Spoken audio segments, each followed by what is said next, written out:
Welcome to another lens comparison. Typically, we focus on standard 50mm lenses, but today we'll be comparing a 45mm lens with a 50mm lens. By the way, previously I have compared two other 50mm budget-friendly lenses from Sony and 7 Artisans, so feel free to take a look if you're interested. Let's look at the size difference first, because it is the first thing you will notice. The Samyang lens weighs only 160 grams. It's even lighter than a lot of APS-C lenses, while the Yongnuo lens is almost 400 grams. But it does come with extra features. Apart from the AF/MF switch, you also have this custom button whose default setting is focus hold.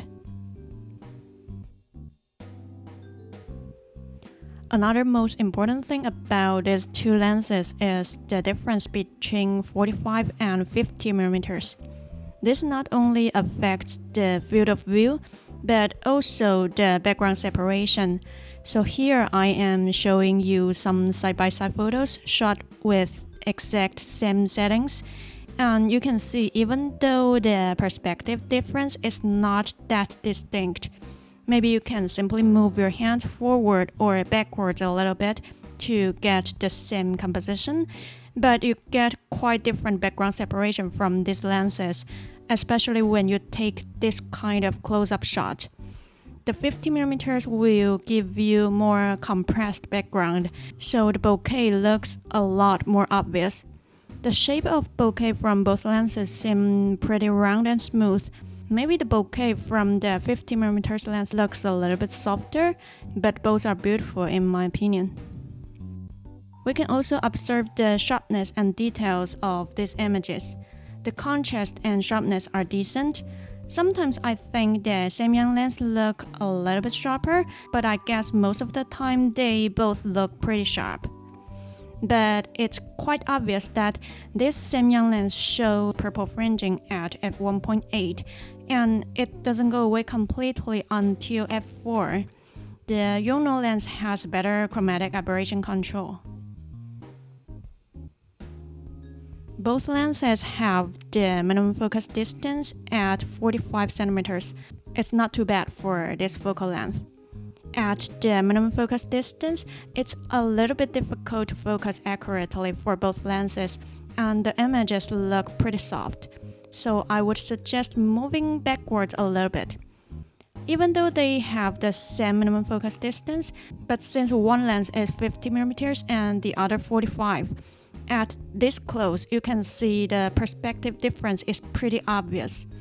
It seems the 50mm lens can get you more magnification effect and therefore closer details. By the way, remember we mentioned that the Yongnuo lens has a custom button?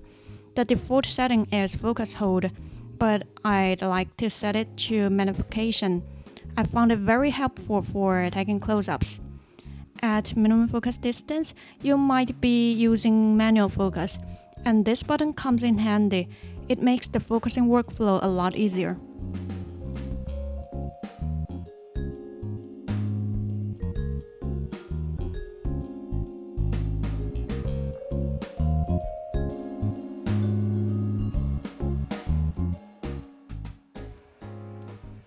Now, in photo mode, you can see both lenses are very responsive and accurate, but the focus breathing from the Yongnuo lens is really bad.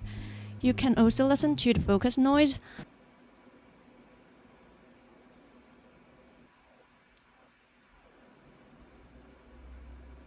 I think the Samyang lens is slightly louder, but both lenses are pretty silent. I suppose the most obvious noise you can hear from these videos is the noise that comes from my fridge. Another thing is that both lenses focus internally, so there won't be any change of size. Now, in video mode, I'm using my finger to point at the touch screen to change the focus. The Yongnuo lens is super responsive. You can see the focal point is jumping from one to another suddenly, while the Samyang lens has a more gradual change, even though the transition speed on the camera is set to exactly the same. The Samyang lens has a more natural change of focus, and again, the focus breathing is not as obvious as the Yongnuo lens. Another thing I want to mention is that when I manually turn the focus ring, I found that the focus throw of the Yongnuo lens is much longer than that of the Samyang lens.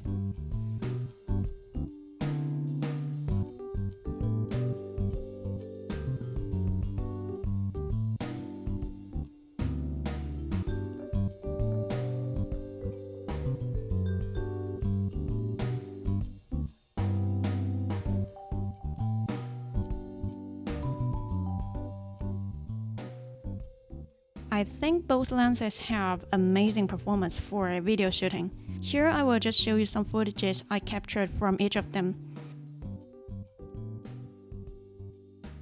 These were shot on my Sony a7C II. At 24 frames per second, it looks pretty good, but the a7C II will become crop mode if you shoot at 60 frames per second, so suddenly the perspective becomes very narrow. The Samyang 45mm lens will give you just a little bit extra space than the 50mm lens. I think it's a really tough choice to make. On the one hand, you have a standard 50mm lens that gives you fascinating background separation, but on the other hand, you have a 45mm lens which doesn't produce as large bokeh balls, but instead gives you a little bit extra space. So here's my personal advice. If you care a lot about having the most obvious background separation, then get the Yongnuo 50mm lens, period. But if this is not the biggest concern for you, maybe the size and weight can be the deciding factor. There is more than twice the difference after all. The price is similar though. Both come at around $300 currently. Personally, I think the Yongnuo 50mm lens performs slightly better. I can tell from the side-by-side comparison, but according to my experience, I kind of feel this lens has better autofocus. I'm actually quite surprised that this lens doesn't have much discussion on the internet. If it is not for the heavier weight, it would be my go-to lens. But size and weight are concerns for me, and the Samyang lens does come more handy for traveling lightweight, and it's also got amazing performance. I would love to know how you think about these two lenses, especially concerning the difference between 45 and 50mm. Leave a comment below to share with me how you think about them. And also don't forget to watch another video for a more budget-friendly 50mm f1.8 lens. Thanks for watching, and I'll see you next time.